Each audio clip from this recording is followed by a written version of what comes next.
UP के फतेहपुर जिले के कचहरी स्थित बार एसोसिएशन हॉल में जिला बार एसोसिएशन की हुई बैठक। जिला बार एसोसिएशन की 1 वर्ष का कॉल कर पूरा होने पर अध्यक्ष राकेश वर्मा एवं महामंत्री बचानी लाल ने चुनाव की घोषणा किया। चुनाव प्रक्रिया 22 सितंबर से शुरू होकर 29 नवंबर तक चलेगी। 70 दिन की चुनाव प्रक्रिया में 28 नवंबर को मतदान प्रक्रिया पर सहमति बनी। जिला अध्यक्ष राकेश वर्मा ने बताया कि पहली बार किसी संगठन ने बिना हड़ताल किए पूरे वर्ष काम किया है। बार एसोसिएशन की संयुक्त रूप से लेखा जोखा एवं कार्यों को अधिवक्ताओं की समक्ष रखा गया। बार एसोसिएशन ने कहा कि पवित्रा मनसा के साथ भेदभाव रहित रहकर कार्य किया गया। वहीं उन्होंने कहा कि चुनाव की प्रक्रिया 4 सितंबर को प्रस्तावित थी, लेकिन महामंत्री बचानी लाल के पुत्र की हादसे में मृत्यु होने से ये प्रक्रिया टल गई थी। 13 दिन के शोक कार्यक्रम के बाद इसकी घोषणा की जा रही है।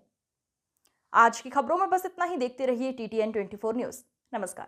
देखिए, आज बार एसोसिएशन का ये क्या कार्यक्रम था और पुराना कार्यकाल कैसे गुजरा, चूंकि नया चुनाव की तैयारियां भी हो रही हैं, क्या था ये पूरा?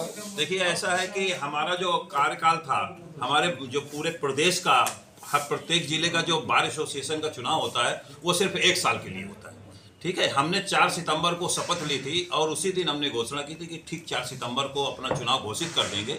लेकिन दुर्भाग्य से मंत्री जी के बेटा जो एडवोकेट था, उसकी ट्रेन दुर्घटना से 8:15 बजे डेथ हो गई, जिसकी वजह से हमें 13 दिन शोक की वजह से वो घोषित नहीं कर पाए। आज 13वां दिन खत्म हुआ, आज हमने उस चुनाव को घोषित किया है। हमने अपने इतने अल्पकाल में 365 दिन में 75 चैम्बर बनाए हैं अधिवक्ताओं को बैठने के लिए। ठीक है, पूरे कलेक्ट्रेट और सिविल परिसर में पूरा हमने जो है राष्ट्रभक्ति को प्रदर्शित करने के लिए पूरे वातावरण को तिरंगामय किया है। प्रत्येक पेड़, प्रत्येक पिलर को जो है तिरंगे से रंगवाया है। पूरे शेडों को यहाँ से वहाँ तक, कलेक्ट्रेट तक सारे को रंग रोगन नए सिरे से कराया है। साफ सफाई का विशेष ध्यान रखा गया है। एक जो बहुत बड़ी समस्या थी, जो कठिन काम था थोड़ा, कि जैसे ये हाल है और यहाँ सभा हो रही है, जुलाई और अगस्त के महीने में या जून के महीने में भीषण गर्मी होती है। मान लो कोई कार्यक्रम करना है, उसमें एसी नहीं था, तो हमने पूरे सभागार को वातानुकूलित बनाया है। तो ये, और जो भी मेडिकल एड थी जिनको हो सका हमसे, तो जो लोगों को, जो हमारे अधिवक्ता साथी थे, बीमार थे, उनको चिकित्सीय सुविधा के लिए आर्थिक मदद दी, तथा प्रत्येक जिसकी भी मृत्यु हुई है अधिवक्ता साथी की, उसके आश्रितों को 25-25 हज़ार रुपया हमने वो मुहैया कराया है। ठीक है, और आगे भविष्य में कोशिश हमारी ये रही है कि किसी भी व्यक्ति को जाति, धर्म या किसी गुट के नाम पर कहीं पर डिस्क्रिमिनेशन ना हो, कहीं असमानता ना हो, किसी के साथ अन्याय ना हो।